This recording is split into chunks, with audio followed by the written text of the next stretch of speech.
Alright, now that we've finished, or at least gotten close to finishing, Andrew Jackson in class, let's talk about his successor, Martin Van Buren.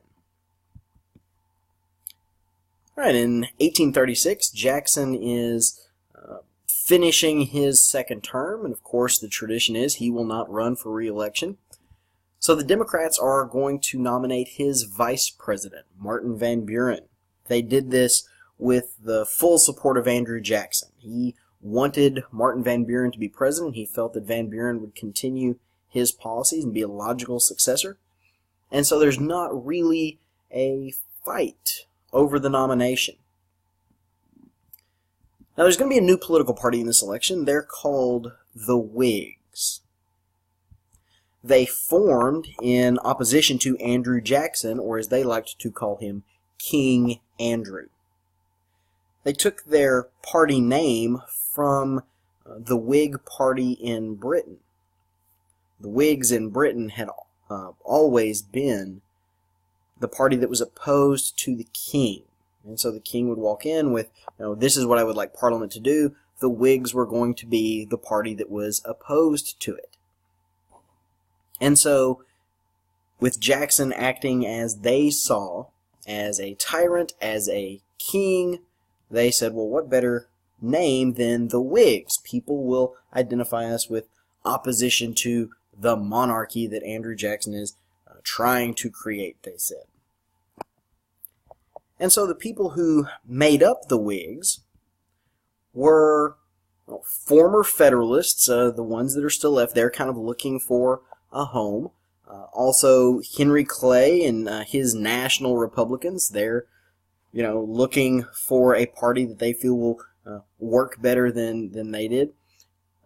From the 1832 election, the Anti-Masonic Party, they jump in here. But it's also important to note that there is a faction of Democrats that join the Whigs.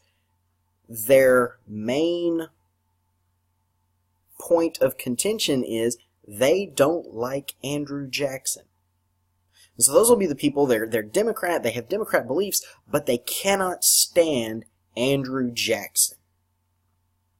And so they will, all this eclectic group will all join together to form the Whigs. Now their goal in 1836 is very convoluted, very distressing if you're trying to get people elected. The Whigs didn't feel that they had a national reputation. They didn't feel that there was a candidate that they had that had a national reputation. So instead what they did, rather than nominate one person for the presidency, they end up nominating 4 people. Each one of these guys, they felt, had a reputation within a specific region. For instance, Daniel Webster, here at the bottom. Daniel Webster would be popular, they thought, in New England. He was from Massachusetts, and what better guy to run in New England against Martin Van Buren than Daniel Webster? Daniel Webster could pick up some votes from New England. Now, William Henry Harrison, who's better known out west, well, he'd be popular in the Ohio country. And so Martin Van Buren, versus William Henry Harrison in the Ohio, Indiana, Illinois area, Harrison could pull some votes from there. And so that's their strategy. Their strategy isn't to win the election outright. Their strategy is to force the election into the House of Representatives. If they can just keep Martin Van Buren from getting enough electoral votes, then they'll have to go with the top 3 vote getters into the House of Representatives. And from there, the Whigs can determine, okay, which Whig candidate do we want to put all of our support behind? And that was going to be their plan for winning the election. Unfortunately for the Whigs, it did not work out that way. As you can kind of tell by the map, there's a lot of blue over there. And so Martin Van Buren was able to win the presidency outright. But we do see a couple things from this map. Okay, one is we see some strength that William Henry Harrison had up here in New England. Okay? This was an area that Daniel Webster, they thought Daniel Webster was going to do well in. And so William Henry Harrison pulling some support from over here kind of makes the Whigs start to think, well, maybe we do have someone with some national reputation, but it's going to take them a couple of years before they're able to really do anything with that. So Martin Van Buren comes on the job as president, and Andrew Jackson has left a very nice present for him. It's called the Panic of 1837. Okay? A panic, and I think we've said this before, a panic is a depression. Okay? So an economic depression. This one is caused by Jackson's economic policies, the short-sightedness that were involved with them. And so you have a lot of people out of work. You have a lot of banks that collapse. Okay? The whole economy around the whole country just suffers because of this. Okay? The things that caused it, one of them was the Specie Circular requiring the land payments to be made to the federal government in gold or silver.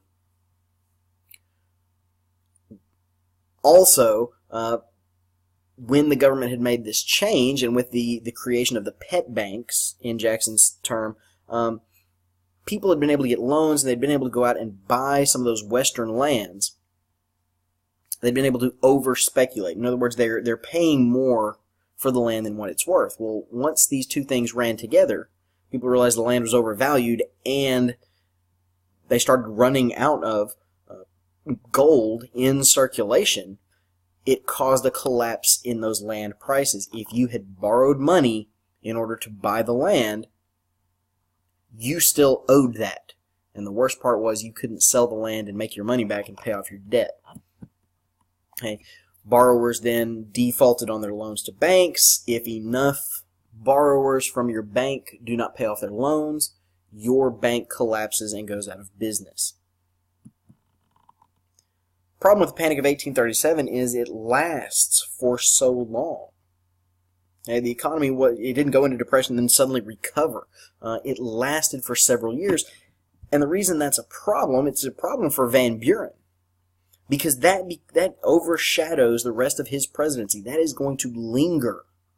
Okay? And even back in the 1800s, people were starting to associate the president as the figurehead of the country with the economic good times and the economic bad times. And so if the economy was good while you were president, you got all the credit.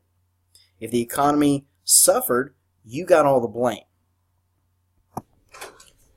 Right, so Van Buren and the Democrats started to realize that Jackson's policy toward the Bank of the United States and his creation of the pet banks were part of the problem.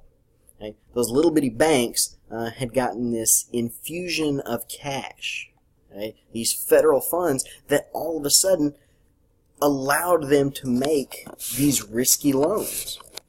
Had they not had that federal money, they would have been more careful in looking at who should we give these loans to, who will be able to pay it back, what are they going to use the money for, is it something that is economically safe and we'll make sure we get our money back. And so just the idea of giving all this money to all these little banks was proving disastrous. So the Democrats and Van Buren decided that what the government needed to do was create something like a bank, but not exactly a bank. And so their answer was to come up with something called the Independent Treasury. What it would do is it would house the nation's deposits, so the revenue that the country gets from taxes, it would house those, and then the government would be able to use that money to pay off its debts, pay off its creditors, buy things. So the Independent Treasury is going to do those. The difference between it and a bank is the Independent Treasury would not make loans. And to the Democrats, that's a good thing because you have the financial stability of a bank, something that will help stabilize the economy, keep the funds in one place, But at the same time, it's not going to loan that money out. And so it couldn't favor one class over another, but it's also not going to be able to use those funds to promote economic growth. So there is some good from the Democrat perspective, but from someone else's perspective, say Henry Clay and the Whigs, the Independent Treasury does not promote growth. Now, Congress does create the Independent Treasury. Van Buren signs it into law, and it does take effect. Now, Van Buren isn't president for very long, so there's not much to say about him. Hope those notes were short enough for you.